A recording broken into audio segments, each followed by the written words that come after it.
खुलुमबाय स्टुडियोआव आं किलिकां ब्रह्म बाक्सा जिल्ला दुलाराय बाथौ गौथुमा स्निथि बोसोरसालिया जथुमा खुंफुंदों।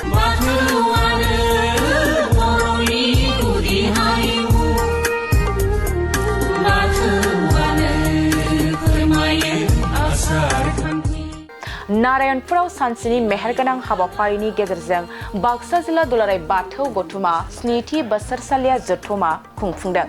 हाबाफारि बायदि फुंनि 8 रिंगानिफ्राय गौथुमनि फिरफिला बिरहोनाय, गोथैसि बावनाय, फुंबिलिनि आरज, थान्दै मेल बायदि हाबाफारिफ्रा जानानै थाङो।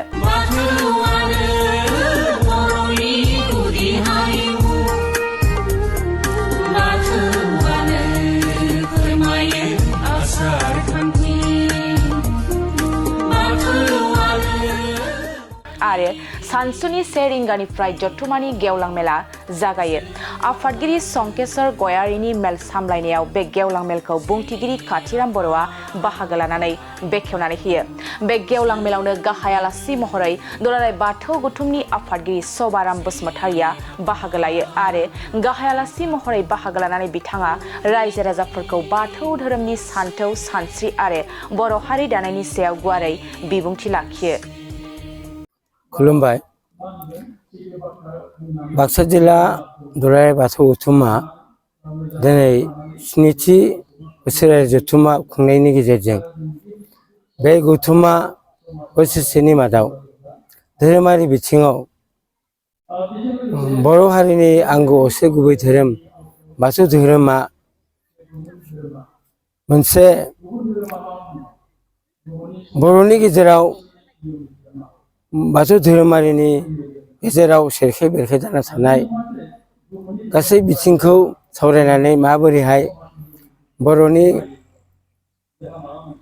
गेजेराव खौसे लाबोनो हायो बेनि फारसे नोजोर लानानै दिनै थान्दै मेल जथुमनायनि गेजेरजों आरो बोसोरसेनि मादाव मा खामानि मावलांखो, मा खामानि मावनो आद्रा थाबावखो धोरोमारि बिथिङाव, बेफोरनि गासै बाथ्राखौ बाक्सा जिल्ला दुलाराय बाथौ गौथुमनि बेन्दोङाव थानाय गुबुन गुबुन बियाबनि फ्राय नुजाथिफैनाय थान्दैफोरनि गेजेराव गुवारैनो फोरमायथिना होनायनि थाखाय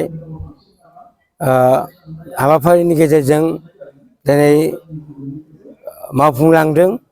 बेवहाय धोरोमनि बाथौ धोरोमनि जोनोमनि बाथ्रा, दिनै जोनोमनिफ्राय दिनैसिमहालागै बर' हारिनि गेजेराव बाथौ धोरोमा बोरै आवगायबोदों, दिनैहाय बोरै बाथौ धोरोमा गुबुन धोरोमनि बादिहाय बर'फोराबो बाथौ धोरोमनि मोनसे सरकारजों गनायजानाय धोरोम हिसाबै मिथिजानो हायो। बे फारसे दुलाराय बाथौ गौथुमा मावबोबाय थानाय गासै बाथ्राखौ जोंनि जिल्लायाव बयबो मिथिनाय हिसाबै फोरमायथिनाय जादों। बेबादिहाय 1992 मायथाइनिफ्राय जोंनि बाथौ गौथुमा सरकारजों नाजानानै 1996 मायथाइयाव रेस्ट्रिक्टेड हलिडे मोननो हादोंमोन। बे बाथ्राखौ जों फोरमायनाय जादों। बेनि उनावहाय 2017 मायथाइयाव बिटिसिनि आबुं बन्द हिसाबै बिटिसिआव बे मागोनि नैथि मंगलबार गोथार बाथौ सानखौ आबुङै फालिनो हानाय बिटिसिनिफ्राय जों बन्द सान मोननो हादों। नाथाय बे बन्द साना बिटिसिआवल' थानायलाय गासै जिहेथु गुबुन गुबुन बिटिसिनि अनगायैबो गुबुन गुबुन जिल्लायावबो बाथौ धोरोमारि सुबुं दङ। एमनखि जे जोंनि भारतनि गुबुन जेरै मेघालय, नेपाल, वेस्ट बेंगल, बेफोरबायदि बांलादेश बेफोरबायदियावबो थानायलाय जोंनि बाथौ गौथुमा जिरायना थायै बाथ्राखौ फोरमायदों। जिरायना थायैनि थाखायनो 2017 मायथाइनि 13 डिसेम्बराव आसाम सरकारनिफ्राय मोनसे अर्डार मोनदोंमोन।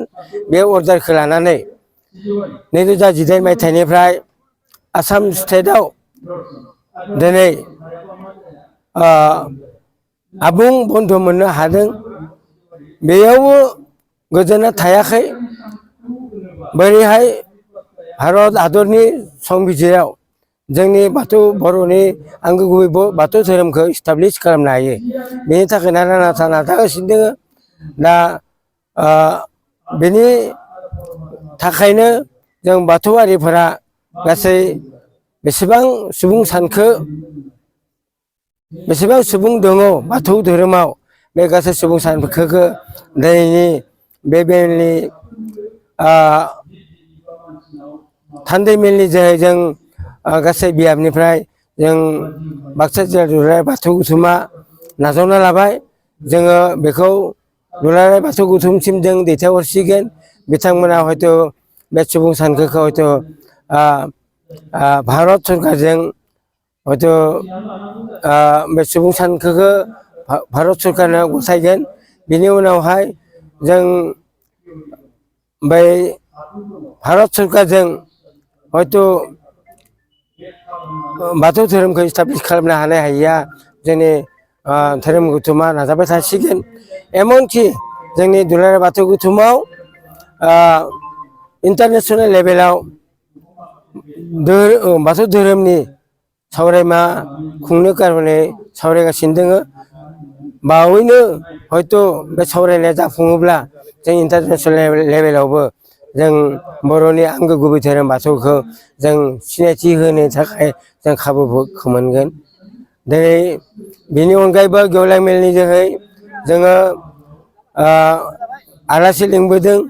दुलाराय बाथौ गौथुमनि आफादगिरि मुस्रि गेवलां सभाराम बसुमतारी, बिथाङा धोरोमारि बिथिङाव बे रायजोफोरनि गेजेराव बाथौसा सिबियारिफोरनि गेजेराव मोजां मोजां धोरोमनि बोसोन आरो धोरोमनि जारिमिन, बाथौ धोरोमनि जारिमिन आरो थासारि, दिनैसिम मा थासारियाव सफैदों गासैखौबो बिथां आलासिनिबो जोंनि बाथौ सिबियारि गासै रायजोफोरा रोखा रोखा मिथिनो मोनदों।